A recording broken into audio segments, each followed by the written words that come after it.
Beslepti arzularımın barını, dili gediyet gör oğlunun yaşını. Giğdin millep bugün koşa şatlığı, ak koyun toy balalarımın yaş toyu. Balalım göz goncum en atam, siz dayancım sebepken sizi kutlamağa. Canınız sağ bolsa bolyamağa.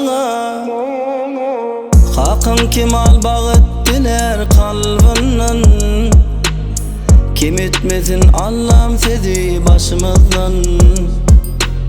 Dünyadaki o odan arzuları, kabul etkin keven vericinin adından.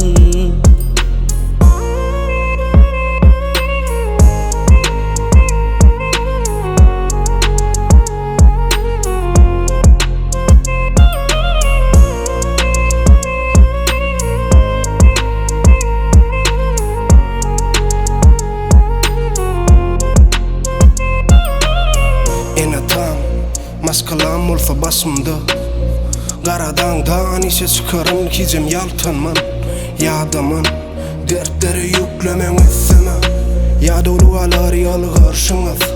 Oğlumun sünnet toyu, kıyızımın yaş toyu, yine tamın ak koyun toyu. Bundan başka bakıt ne islemeli?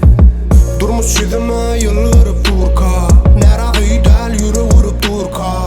Bayram dost beni kutlap durka, nera hüydel güsseme muka. Bu sözler Kemal ağamın adının, sözün yıkman yazmaktan yadımın.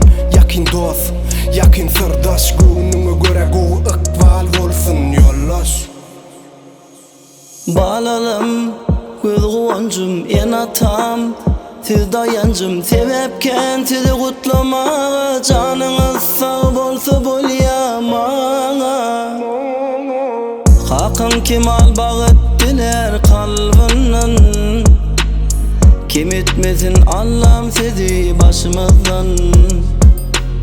Dünyadaki o odan arzuları, kabul etkin keven vericinin adı.